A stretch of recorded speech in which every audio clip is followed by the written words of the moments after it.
Hey, everybody. This is Jordan McConnell with the Crohn's Veteran Podcast. Thank you so much for joining me. My co hosts, CJ Cabrera and Monica Wood, are both off tonight. Wish them both well, but I'm extremely grateful and honored to have a very special guest with me tonight. Nicole Jones and her son Kyler are both with us. How you Hey, guys how you doing? doing? We're We good. We're good. good. I'm good over here. Awesome. Well, again, thank you for joining me. And I'm just really curious about, who, before we get into, your journey with Crohn's disease, and your son's, Kyle's perspective on that. I'm just really curious about, who's Nicole. So if you give me a little bit of background about yourself, I'd appreciate it. Hi, I'm Nicole. I live in Atlanta. I was diagnosed with Crohn's disease in July of 2014. Um, I've been in remission about 6 years. I work in education. I'm not a teacher, but I'm the principal secretary at a very prestigious school here in Atlanta. I love my Mhm. job. I love my family first. You see, I included my son in this journey with me. He's been by my side since, the day I found out.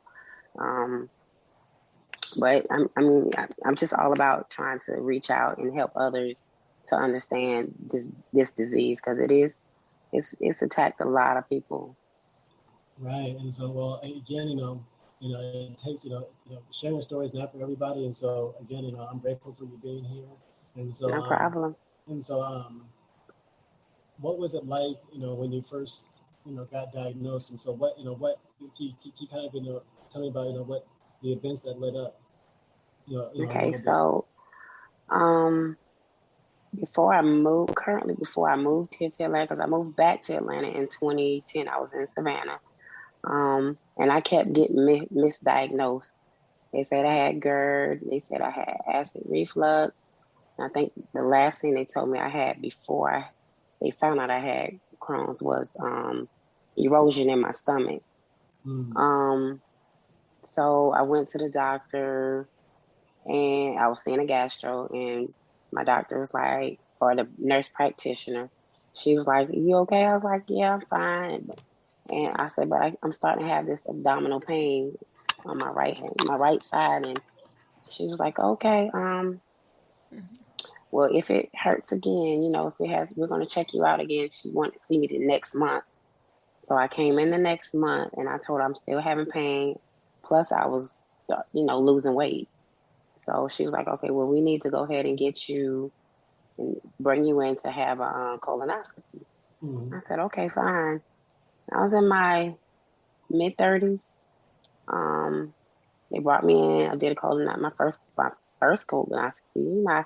Your first colonoscopy is not supposed to be done until you're 50. I'm in my 30s. Trust me, I just, Yeah, I'm like, I just turned 40 and stuff like so. I mean, and I've had more yeah, colonoscopies than you can count already. So, like, yeah, yeah. And I've had more colonoscopies than my parents. My parents are mhm. both in their 70s. Yeah. So they brought me in. My gastrologist, put me under. They put me under. They brought me out. They was like, "Okay, you have Crohn's." And I was like, "Oh, okay. I've heard of it because I had a student who had it and had surgery, and never did I think that, oh, I would get it. I would have it until I was diagnosed. So the journey was, I went in to see they put me to an IBS specialist, And what was, and my and sorry to cut you off. I didn't mean to cut you off, but I was no, curious no, no, about, no problem. yeah, Kyler, Kyler, like, to see, like, when all this was happening, like, when your mom was, first, you know, going through, all these, health challenges, what was going through your mind, as a kid? Well, for me being 9 years old at the time, I didn't really know because they didn't really tell me too much. From what I'm thinking, my mama was just sick. She'll get over it like she normally does. Hmm. But Mm. really, for me, when I didn't know what Crohn's was either. I know that it had something to do with abdominal pain and stuff like that. But still, it really just kind of just put a stop to everything in my life. I was thinking about my mom consistently, and I still do. But Right, right. I'm proud of her. Her progress of where she came from, definitely, and she's continuing to fight for me. But at this point, I'm just that it was an experience. I can't really like put it into words because I didn't really know, It's hard. but I didn't think that my mom would be alive today.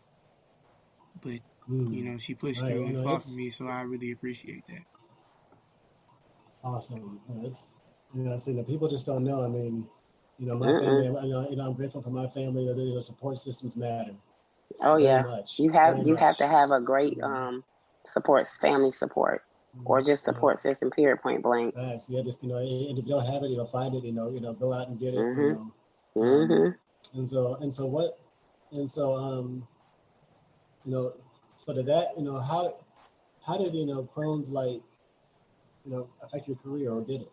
Like, It affected it in a. I mean, the very like I said, I was coming.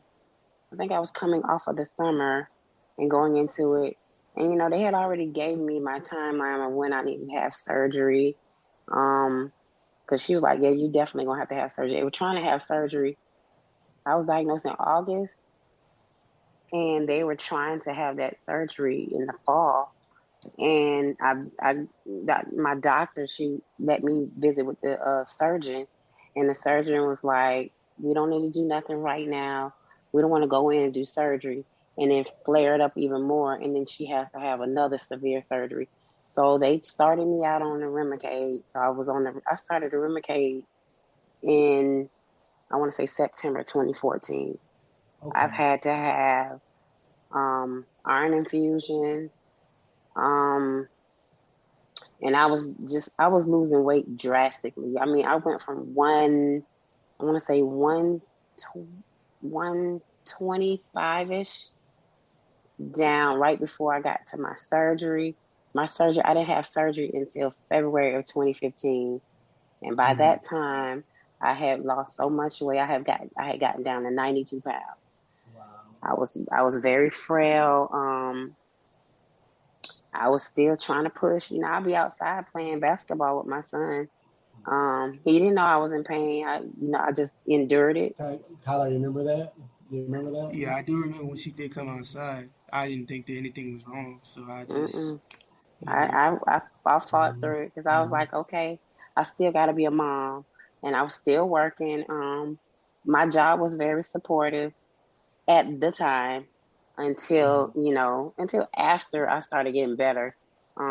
But they supported me. I thank God for FMLA. Mm-hmm. I thank God for FMLA and AFLAC because that helped me, that still helped me support me. But by the time I had my surgery in that February, I did my surgery February 19th. I was in the hospital for 8 days. Um, they said I could have stayed in longer, and I heard a lot of horror stories about people that stayed in the hospital a month. I was like, oh, I'm not staying in no hospital for no month. I've yeah, I'm on the same vibe as you on that.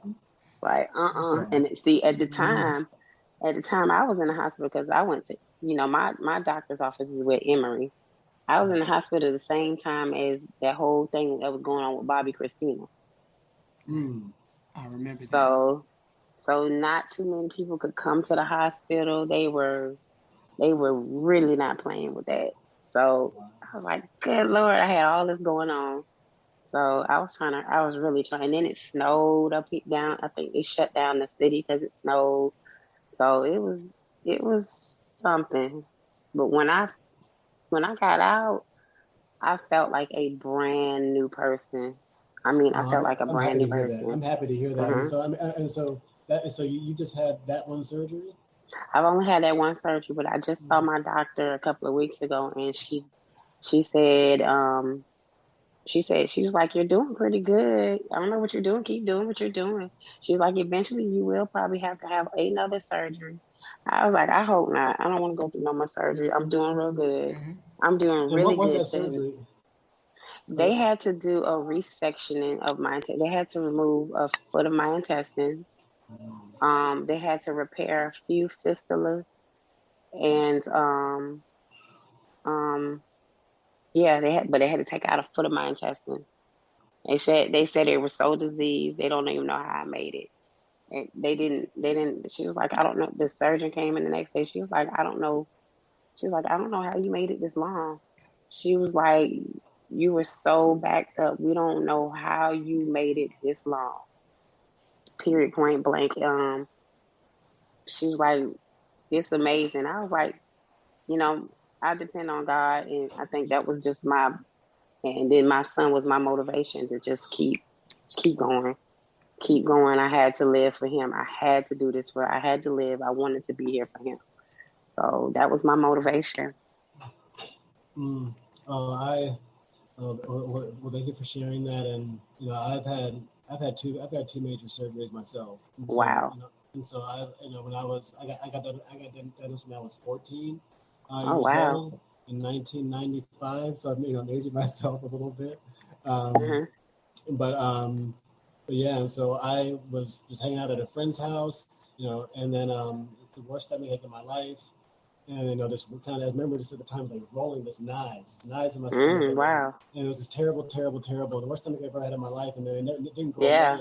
And then the next morning, my sister's mom, she's a doctor and stuff, and so she was able to determine that I was in pretty bad shape, and so we went to the hospital, and they went to the emergency room, and they're pushing on my stomach and stuff, and Wow. like does it hurt here? Yeah, it hurts here. And then that immediately, take off your clothes, put on the gown, and then they put me in the operating room, and Wow. They put you like out. put me out. And that was all spent about 5 or 10 minutes. I told the story several times, but yeah, Yeah. it was super quick. And Okay. so and then I woke up, and that was 6 inches in my colon, and Wow. my appendix, and then Wow. and then when I was 28, I got sick again, and then Hmm. I had a temporary ileostomy, and then Okay. and Hmm. then and then I had another 18 inches of my colon taken out, of my ileum taken Oh, out, wow. like Wow. I said, so that's about 2 feet Yeah. total of Uh-huh. of colon taken out and other stuff, and um, so I actually have a twin brother, and he's like a lot bigger than me because all I had. That's okay. It's so, but okay. um, You're but yeah, so here. yeah, right, That's and what so counts. I'm great. Yeah, I'm grateful for every day type thing. And so but yeah, so how is your, so you're saying that that surgery made you feel a lot better. It made me You know, feel a lot better. A lot better. I mean, I still have some flares. I've had to change my diet, how I eat, what I eat, watch what I eat. And just, she told me just don't stress. I was like, we're human. so so how how old was Kyler when during that surgery happened? he was he was about Oh, to. yeah, well, you're here. How old I were think he you? was How, about to how old be. were He you? was. I think he was about to be 9. I He think was it was either no. You 9 or were 10. 9. You were 9. He was about to be Right. because the next month because I had it in February. His 10th birthday was that March. So Okay, okay, yeah. okay. And what do you remember about that time? I just remember her being in the hospital. Me just coming home and not seeing her was just, that's pain for everybody, not seeing their mama. Mm-hmm. But it's more of a, when I went to see her at the hospital, I was always there. I wanted to be there. I wanted to see mama because it was just a time where I was just like I haven't seen my mama in so many days and she's in the hospital. So Right, I don't know. right. It when you tell somebody that somebody's in the hospital, you automatically go like, whoa, panic mode, whatever like that. But Facts. So, Hmm. that's just something that when in the hospital, hey, we gotta go here do this. But I just I didn't I technically pray for her a lot of times too, and I still do mm-hmm. that to this day too. So really, it was just a matter of I was waiting to see her back, and I hope nothing happens to her because that's my mama. So it Oh man, wasn't well, I said, well, some well, losing a so, mama is something that's it's your heart. You facts. My mom is like, there's an episode that we did on Crohn's Veteran with my mom. So I Hmm. encourage anybody, you guys, anybody out there to listen to it. Oh, don't look. If you want me to bring my mom on, because my mom was she stayed me up every day, every day at the hospital. She was with me. I think it was only one night that she did not spend the night with me, but she was that with me. She yeah was with that me we every day. Yeah, that'd be great. Maybe when CJ and Rick are available, we can do Mhm. like a live Facebook live, something like that. That'd be great. Mhm. Great. So, um, cool. Like, and so what are your so how do so how do you feel like like today? Today I have my good days and I have my bad days. My good days outweigh my bad.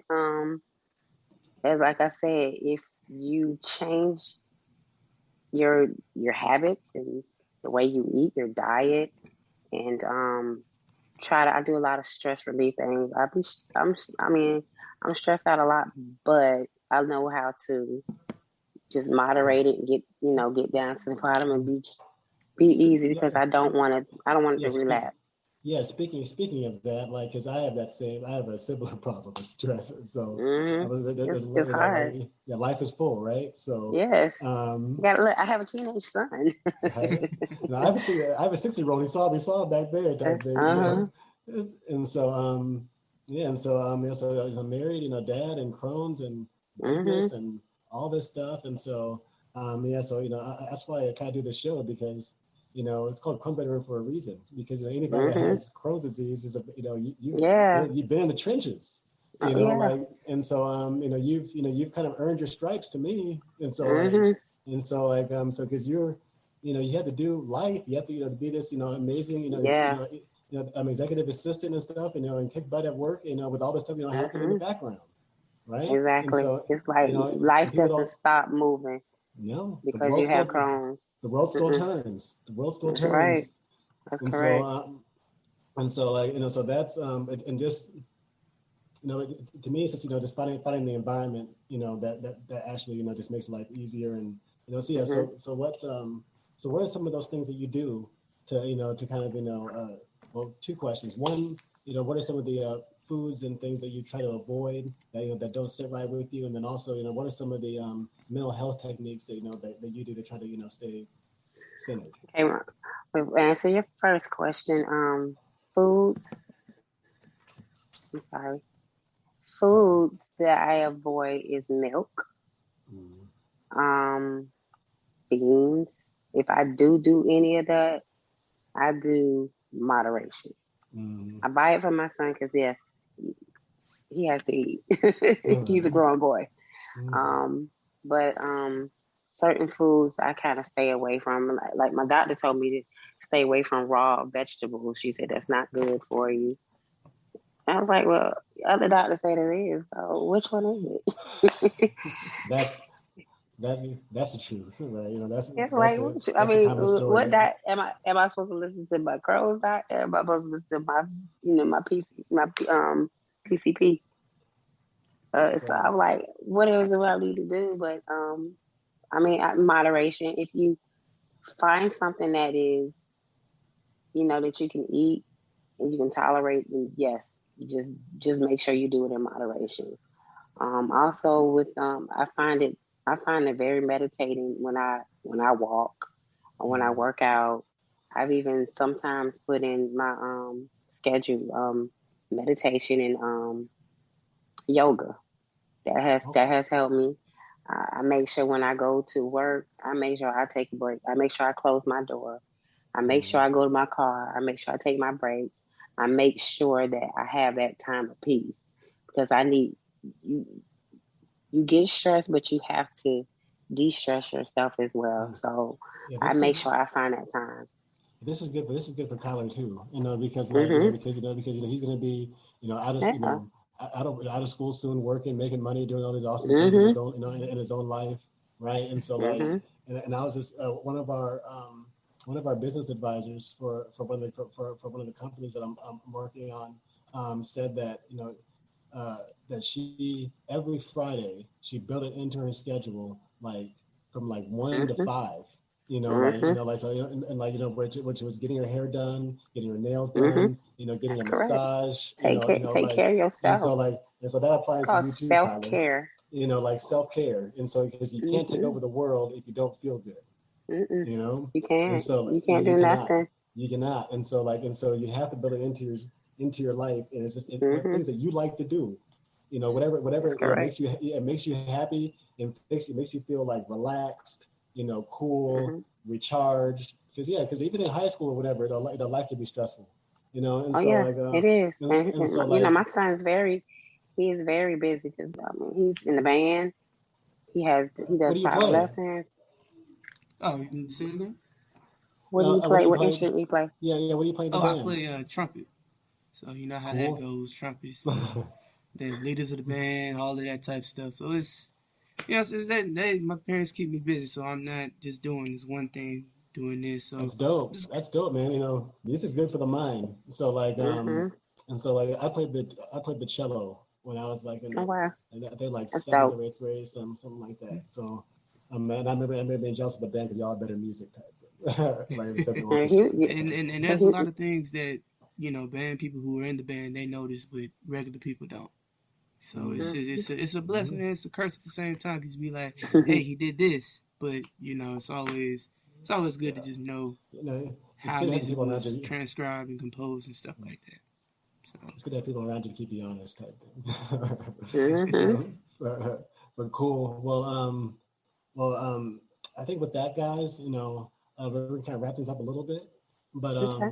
but I'm curious. You kind of speaking on your band and stuff, and so what other things are you working on, Kyler, that the people can support you with, and also how can people find you, if they want to gotcha. support you in anything that you're doing. So y'all, I do have a podcast. I'm gonna actually it's called the Global Combos Podcast. You can find me on Instagram at highclass_KG, and also I'm on YouTube. So I'll definitely it's on YouTube and on Instagram. So we expanded. So I'm just on the And show just to. what are your YouTube channel names and Instagram names and all that? So my Instagram name, my personal one is highclass_KG, Mm-hmm. and the podcast one is just Global Combos, Okay, cool. and then the YouTube channel is also the same thing. So Dope. I'm also building my podcast.